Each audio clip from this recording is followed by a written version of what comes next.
Ukraine की राजधानी Kyiv में फिर जोरदार धमाका। रिहायशी इलाके में हुए हमले के बाद इमारत में लगी आग।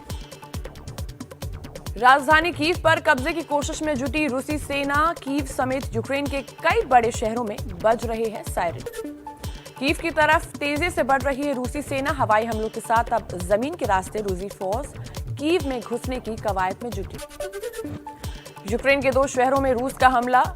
एनरगोदार में न्यूक्लियर पावर प्लांट के पास धमाका। अख्यार्तका में भी थर्मल पावर प्लांट पर बम से हमला। यूक्रेन में दुनिया के सबसे बड़े मालवाहक जहाज की बर्बादी की तस्वीरें सामने आई। रूसी हमले में जल गया जहाज। 27 तारीख को हुआ था एयरपोर्ट पर हमला। यूक्रेन के चेर्निगोव शहर में बम धमाकों का खौफनाक मंजर। रिहायशी इलाके रूस के रॉकेट हमलों से दहले। सड़क से गुजर रही कार के डैश कैम में कैद हुआ धमाका। यूक्रेन के चेर्निहिव में तेल डिपो पर रूस ने हमला किया। रूस के हमले के बाद तेल डिपो में लगी भीषण आग। चेर्निहिव के रिहायशी इलाकों में भी रूसी हवाई हमले का दावा। यूक्रेन ने कहा रूस के हवाई हमले में 22 लोग मारे गए।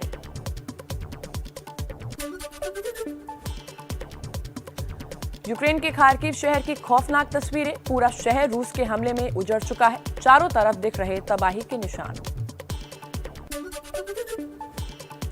यूक्रेन के खार्किव रक्षा विभाग के मुख्यालय पर रूस का हमला। रक्षा विभाग के मुख्यालय पर क्रूज मिसाइल दागे। खार्किव शहर में एक स्कूल की इमारत पर रूस का मिसाइल अटैक। मिसाइल हमले में स्कूल की बिल्डिंग पूरी तरह तबाह। यूक्रेन का रूस के बड़े सैन्य अधिकारी को मारने का दावा। कहा जंग में रूसी सेना के मेजर जनरल सुकोवत्स्की की मौत हुई। यूरोप की मीडिया के हवाले से खबर। रूस के सेल्फी सैनिक को यूक्रेन ने बंधक बनाया। 25 फरवरी को रूसी हमले के दौरान बनाया था वीडियो। यूक्रेन के रक्षा मंत्रालय का दावा। रूस के 9000 सैनिक मारे गए। 30 लड़ाकू विमान, 31 हेलीकॉप्टर, 1117 टैंक, बख्तरबंद गाड़ियां तबाह। राष्ट्रपति ज़ेलेंस्की बोले दुश्मन को हर मोर्चे पर हराएंगे। रूस यूक्रेन में दूसरे दौर की बातचीत में बड़ा फैसला। लोगों को सुरक्षित निकालने के लिए मानवीय कॉरिडोर बनाने पर दोनों देश सहमत। अस्थायी युद्ध विराम की संभावना भी तलाश की जाएगी। जल्द ही होगी तीसरे दौर की बातचीत। रूस के विदेश मंत्री सरगेई लावरोव का बड़ा बयान। युद्ध खत्म करने के लिए बातचीत को तैयार है रूस। यूक्रेन के राष्ट्रपति ने पुतिन से बातचीत की पेशकश। ज़ेलेंस्की ने कहा युद्ध रोकने का यही एक तरीका है। पुतिन सीधे बात करे, पड़ोसी हूं, बातचीत से डरते क्यों हैं? रूस और यूक्रेन की जंग के बीच अमेरिकी सेना का बड़ा कदम। जॉर्जिया में तैनात अपनी सेना को जर्मनी के लिए रवाना किया। 3800 सैनिक जर्मनी में तैनात किए गए थे। फ्रांस के 500 जवान यूक्रेन से सटे रोमानिया पहुंचे हैं। यूक्रेन में जंग बढ़ती जा रही है।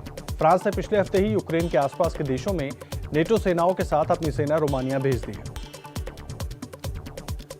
नेटो का सदस्य देश जर्मनी यूक्रेन को भेजेगा एंटी एयरक्राफ्ट मिसाइलें। रिपोर्ट के मुताबिक 2700 एंटी एयरक्राफ्ट मिसाइल यूक्रेन को देगा जर्मनी। लातविया ने 90 ड्रोन भेजे। दूसरी तरफ सोना भी हो रहा है लोगों की पहुंच से बाहर। युद्ध शुरू होने के बाद से सोने की कीमतों में 10% तक उछाल। अभी और महंगा होने की है आशंका। यूक्रेन ने पुतिन के भारतीयों को बंधक बनाने के दावे को गलत बताया। कहा यूक्रेन में कोई भारतीय बंधक नहीं है। विदेश मंत्रालय की प्रवक्ता अरिंदम बागची ने रूस के दावे को खारिज किया। कहा यूक्रेन में किसी भारतीय को बंधक बनाने की खबर नहीं है।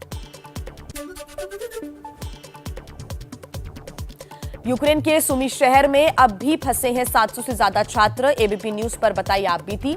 अमेरिकी विदेश मंत्रालय के प्रवक्ता जेट तारड ने भी दिलाया रेस्क्यू मदद का भरोसा। सारे लोगों ने कॉल करने की कोशिश कर रहे हैं। 4 हेल्पलाइन नंबर जो दिए हुए हैं, हम उनसे कांटेक्ट करने की कोशिश कर रहे हैं, लेकिन कोई रिसीव नहीं करता है कॉल। यूक्रेन के सुमी शहर में फंसे भारतीयों ने लगाई मदद की गुहार। बोले हम तक नहीं पहुंच पा रही है मदद।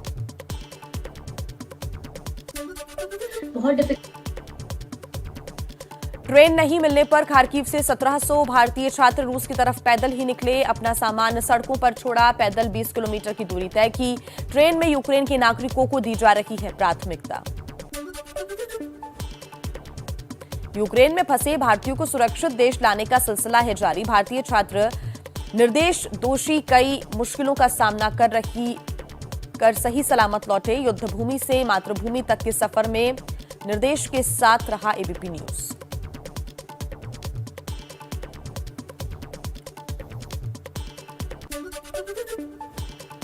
यूक्रेन से भारतीय छात्रों को लाने का सिलसिला जारी है। यूक्रेन से अब तक 18,000 भारतीय बाहर निकल चुके हैं। सरकार ने कहा ऑपरेशन गंगा के तहत 5 मार्च तक 15,000 और बच्चों की होगी वापसी।